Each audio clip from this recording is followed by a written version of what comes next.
It's still real to me. Hold the infamous phrase for any wrestling superfan. The scripted nature of professional wrestling has caused more than a few wrinkles as to how important it is to keep things real. And what happens when keeping it real goes wrong? Well, there is a golden rule in all of fiction, which professional wrestling definitely is not exempt of, but for some reason really doesn't get equated with it all that much, even though it definitely should. And it's time to change that, because that rule is the topic of this episode.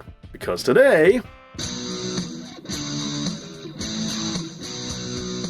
this episode comes to you courtesy of the results of the polls over on Patreon, and I want to take this time to thank all of my Patreon supporters out there, like Jesus Farrow and Rick Rack. And I also want to remind you that brand new polls are up right now, so make sure that your voice is heard on the direction of this channel and go ahead and vote. Now, with that out the way, let's get into the episode. While most people are familiar with the term suspension of disbelief, not as many people are familiar with the counter concept, aesthetic distance. With suspension of disbelief, we're putting our disbelief aside in order to enjoy the story. With aesthetic distance, we're putting our belief aside so we can enjoy the story. With suspension of disbelief, let's take for instance Clark Kent and him hiding his identity as Superman with nothing more than a pair of glasses. Most people just accept this no matter how ridiculous it might be, and yes, I know there are plenty of solid cases out there as to why this works logistically within the comic book universe, but that's not important to the subject at hand, so let's just stop nitpicking, okay? Now, to tie this into professional wrestling, we, the audience, and our understanding of physics don't allow to justify why a wrestler throwing another wrestler into the ropes causes him to run uncontrollably. We just accept it anyway. But for aesthetic distance, on the other hand, let's say that we're watching a play, and in the play there's a scene where a woman is trapped in a burning building. Some of the people who work on this play definitely want you to believe it. They want you to feel that it's real. They want you to feel the fear, feel the danger, and feel the flames. Up to a point. What they definitely don't want you to do is to run up on stage trying to save the actress because you believe she's in real trouble. Now, typically, this isn't much of an active concern because ever since we're small children, we're brought up to know the difference between reality and fiction. And we can tell when a story is just a story and not real life. At least, most of us can.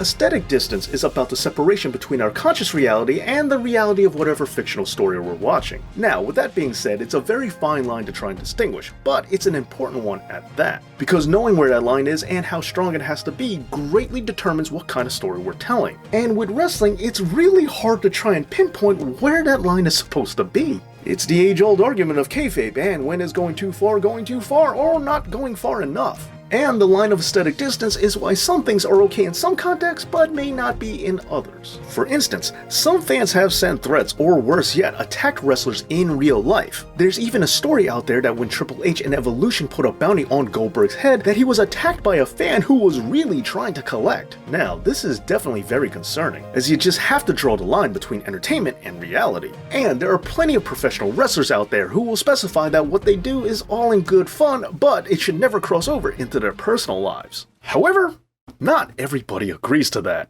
because there are some in the industry who feel that this is the exact kind of heat that they want. Many a classic heel have just longed for the hate mail, longed for the threats. They want a promoter to have to hire private security just for them. The thinking here is that if you can cause fans to react that way, then you really have them. You've hooked the marks. And reeling in marks is the very foundation of what made professional wrestling what it is today. So you see, this is where things get tricky. On one hand, wrestler safety is of the utmost importance. And on the other hand, there are some wrestlers who just want to be endangered. Now granted, to a degree you can definitely have both, but it's not exactly easy to do that. How can you get crazy fanaticals to only buy in for the wrestlers who want that kind of heat, but get them to back off of the crazy pedals for all those who don't? But just hold on to that question because we're going to go back to it later. For now, let's explore another argument for creating a large amount of aesthetic distance between athlete and audience. Because not only do you want to avoid some nutjob ruining your show because they think your heel promo was real, but there's also another reason for creating space, and it's an intellectual one. Ordinarily, you would think that it's most desirable for a writer to have his audience empathize as much as possible with the protagonist, see the world of the story through the character's eyes and feel what they feel, as that kind of bond and connection with a character means you must have achieved great writing. Well, while that is true sometimes, it's not always in all cases. Take for example the term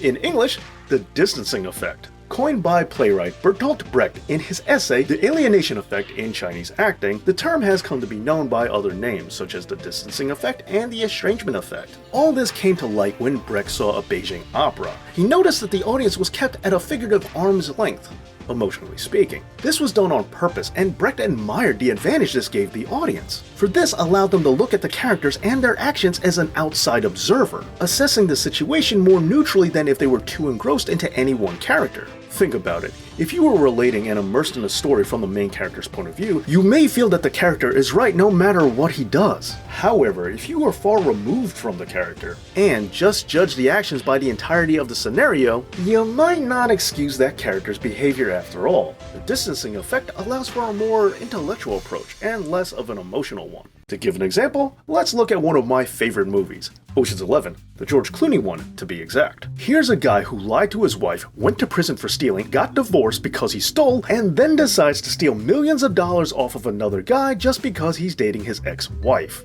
If we just remove ourselves from the situation, we'll see that Terry Benedict really is the victim in all this. But watching this as the audience, we really don't care. We root for Danny Ocean because we empathize with him. We connect with him emotionally. We know his struggle and we know that he truly does love his wife. And also, George Clooney is just way too charismatic for his own good. Now, allow me to remind you that I absolutely do love this movie. I'm just pointing out that aesthetic distance can make us see things from a certain point of view. Now, in contrast to this, the practice of violating aesthetic distance happens more often than you might think, as one of the most common ways to do so is to directly address your audience. Like how good old Wade Wilson likes to do. By simply just talking to the viewer, you are constantly reminding them that they are a separate entity and that they are merely observing the show. But it definitely doesn't have to be as obvious as all that, because narration in general also happens to be a very classic way of pulling aesthetic focus. Like with The Princess Bride, where we are periodically brought back to the boy and his grandfather reading the story that we're watching in order to remind us that this is indeed a story. But in terms of wrestling, this actually happens all the time. The commentary team talks directly to us, looking into the camera on occasion. Wrestlers themselves even address fans from time to time when they cut promos. And one of the best examples of this comes from Bubba Ray Dudley and the Dudley Boys at ECW Heatwave 1999. Now, I'm not going to repeat exactly what he said, but let's just say that Bubba Ray Dudley got into the faces of the crowd and really addressed some of them directly with some very heated words. I bring this up because unlike plays and movies, professional wrestling is, well, different. While they all have very large crowds, usually when a play or movie acknowledges the audience directly, they make it sound like they're talking to you, just one specific member of the audience. Wrestling, in contrast, does both acknowledge the collective as well as specific individuals. And this causes a different kind of distancing effect. When a heel barks about a hometown's local sports team and how terrible they are, yes, they are violating aesthetic distance. But when they call out an individual or target a specific member of the audience, then the audience member becomes a part of the show. That individual gets our empathy, which in a way is achieving aesthetic distance, even though it's also directly acknowledging the audience. But it's that exact reason why the Heatwave incident was just so powerful. And also, in further defense of aesthetic distance and empathizing with the performers, let's go back to the concept of wrestler safety. Because while yes, as mentioned before, believing in the story too much can definitely be hazardous for a wrestler, it can also be helpful too. Because maybe if we, the audience, empathize with a professional wrestler more, we might stop letting our bloodlust get the better of us. We might stop demanding bigger bumps and riskier moves because we empathize and feel for the wrestler who is putting their body on the line just to entertain us. So in the end, aesthetic distance. Sometimes you gotta violate it, and other times you gotta smash it to pieces. Other times, building empathy and connecting to your audience is a good thing, and other times still, it's a great thing. And some wrestlers want you to remember that it's only a mere performance. But there are always gonna be other wrestlers still who want you to feel that it's still real to you. Well, there you go, the concept of aesthetic distance. But where do you think that line is in professional wrestling? Where do you think it's best utilized? Let me know down in the comments. And don't forget to give this video a big thumbs up and making sure that you're subscribed to this channel. Thanks so much for watching. And by the way, thank you to all of my Patreon supporters out there.